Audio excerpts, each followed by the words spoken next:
Bismillahirrahmanirrahim. Assalamualaikum warahmatullahi wabarakatuh. Perkenalkan, nama saya Afreina Zulfa. Saya perwakilan dari kelompok 3 dalam mata kuliah Psikologi Dakwah. Nah, bersama dua teman saya yaitu Adela Intan dan juga Umrotul Latifah. Nah, di sini saya akan mengupas sedikit terkait keluh kesah kisah kasih mahasiswa ketika perkuliahan online atau daring. Nah, untuk minggu kemarin saya sudah pernah mengupasnya atau belum mengupas sih, baru menyebarkan beberapa persoalan, yaitu topik yang akan saya bahas dalam podcast virtual kali ini. Nah, jadi kemarin saya sudah membuka pertanyaan kepada teman-teman, jadi terkait siapa yang akan akan mengutarakan isi hatinya ya. Jadi apa yang dia rasakan selama perkuliahan daring nanti akan saya saring dan saya sharingkan di sini untuk teman-teman semuanya. Nah, setelah ini kita akan simak beberapa video dari kiriman teman-teman yang sudah membagikan beberapa kisah-kisah mereka. Oke. Mari kita simak video selanjutnya. Halo, assalamualaikum. Perkenalkan, nama saya Adela Intan Kumara dari IAIN Ponorogo. Bagaimana kabarnya teman-teman? Semoga dalam keadaan sehat walafiat ya. Oh iya, di sini saya mau berbicara tentang masalah-masalah yang muncul setelah perkuliahan daring ini. Karena pandemi ini, jadi semua perkuliahan yang ada di Indonesia, sekolah-sekolah juga ditutup. Tetapi mereka masih menggunakan pembelajaran secara online. Lah, dengan adanya pembelajaran secara online ini, banyak sekali masalah yang muncul. Salah satunya adalah bagaimana kita sebagai mahasiswa, sebagai siswa itu mengecek dosen dengan baik dan benar. Karena apa?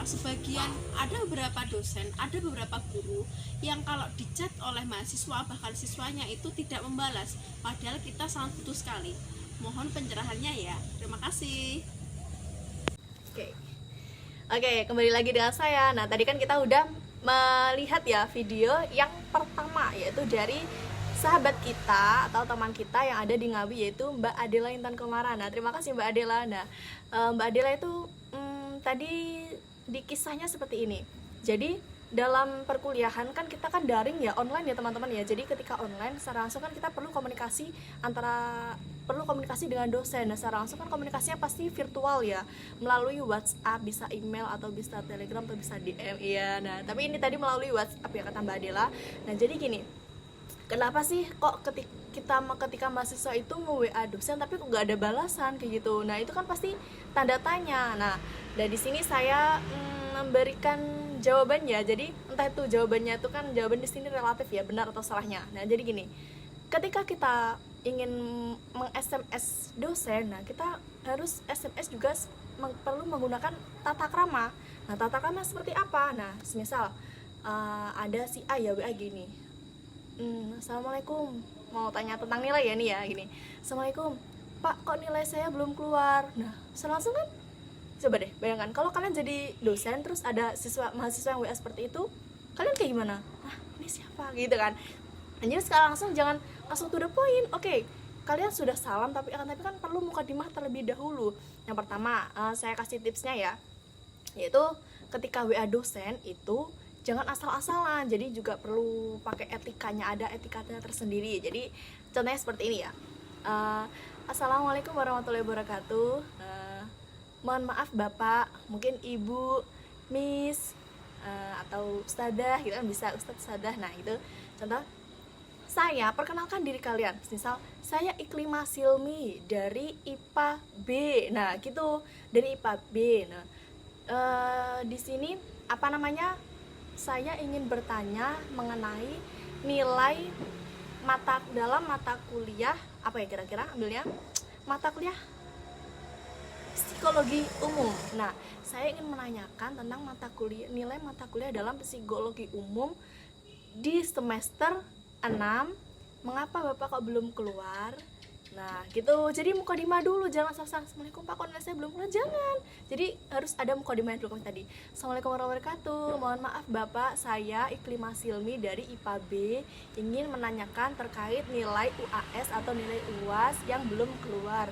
Apakah bisa diberi penjelasan Bapak mengapa belum keluar atau kapan diuploadnya? Kan gitu bisa. Jadi jangan langsung to the point. Jadi salah satu faktor ya, kalau diteliti mungkin kenapa beliau-beliau itu tidak membalas WA kalian. Jadi mohon bersabar ya. Itu mungkin karena faktor satu, mungkin cuma ketika kalian sudah WA dengan benar ternyata belum ada balasan, mungkin bapaknya langsung atau ibunya langsung melakukan aksi, dosen tersebut langsung dengan aksi. Jadi sekarang kalian tanya nilai belum keluar, oh ternyata habis itu langsung diupload, jadi udah langsung keluar. Ada juga mungkin karena faktor cara yang kalian berikan atau cara komunikasi kalian ke beliau itu belum betul. Jadi seperti itu contohnya. Oke, semoga video kali ini bisa bermanfaat. Nah, kita lanjut ke video yang kedua. Oke, check it out. Halo, perkenalkan nama saya Umratul Latifah. Saya berdomisili di Kabupaten Magetan. Di sini saya akan bertanya mengenai pembelajaran secara daring atau pembelajaran jarak jauh. Kenapa seorang pendidik maupun peserta didik bagaimana cara menyampaikan tugas secara daring? Seorang pendidik atau dosen ketika memberikan tugas kepada peserta didiknya pasti sangat banyak. Akan tetapi ketika pendidik telat mengumpulkan tugas maupun tidak mengumpulkan tugas, peserta didik akan diberikan nilai minus kepada seorang pendidik. Hal tersebut sangat membingungkan kepada pendidik karena penjelasan yang diberikan oleh pendidik kadang tidak jelas maupun bingung ketika peserta didik mau mencerna hal tersebut. Sekian pertanyaan dari saya. Assalamualaikum warahmatullahi wabarakatuh. Nah, kali ini kita udah berjumpa di video yang kedua. Baru jumpa sih. Udah menyimak ya berarti ya, udah menyimak video yang kedua. Nah, saat ini saya akan mengupas data dari Mbak Umratul Latifah ya, dari Magetan ya. Terima kasih Mbak Umratul atas apa yang dikeluh kesahkannya. Nah, jadi gini. Tadi Mbak Umratul bilang kan katanya kuliah daring itu identik dengan tugas yang sangat menumpuk. Oke. Nah, jadi gini, tugas yang menumpuk itu kalau dilihat ya, kenapa gini? Kenapa ketika dosen memberikan tugas yang menumpuk kepada mahasiswa dan kemudian mahasiswa ketika mengumpulkannya telat, kok dikasih nilai berkurang? Ya, seperti itu kan. Nah, jawaban dari saya itu wajar. Nah, itu sudah menjadi kesepakatan dari awal. Jadi gini, tugas menumpuk itu jangan hanya dilihat sudah tumpukannya saja, kan bisa dikerjakan. Sesibuk-sibuknya kita harus meluangkan kita harus meluangkan waktu kita untuk mengerjakan tugas tersebut ya.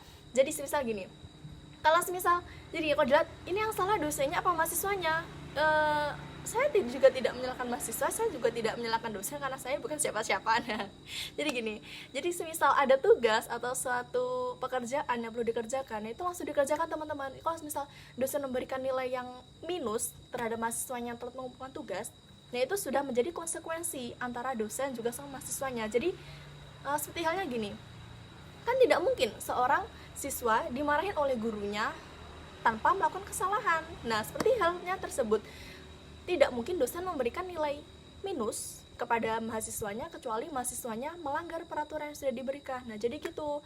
Sebenarnya kalau dibilang tugas menumpuk ya selama kuliah daring, ya memang lumayan sih, saya juga merasakannya ya. Tugas menumpuk, akan tetapi ya itu jangan hanya dirasakan. Ketika ada tugas masuk satu, langsung ditulis di timeline, di kertas tugas atau tempelan, pokoknya dijadwalkan. Jadi misal tugas A selesainya harus tanggal 1, tugas B tanggal 2. Jadi kan kita tahu, jadi kita punya target. Nah, kita harus punya target. Jadi kalau misal dibilang tugas menumpuk ya memang, tapi kan kalau misal udah dikerjakan satu persatu, itu kan tidak akan menumpuk lagi, akan berkurang. Nah, dan satu pesan lagi untuk teman-teman semuanya, kerjakan semuanya itu dengan relax, dengan tenang dan keikhlasan. Oke, bisa dipahami ya.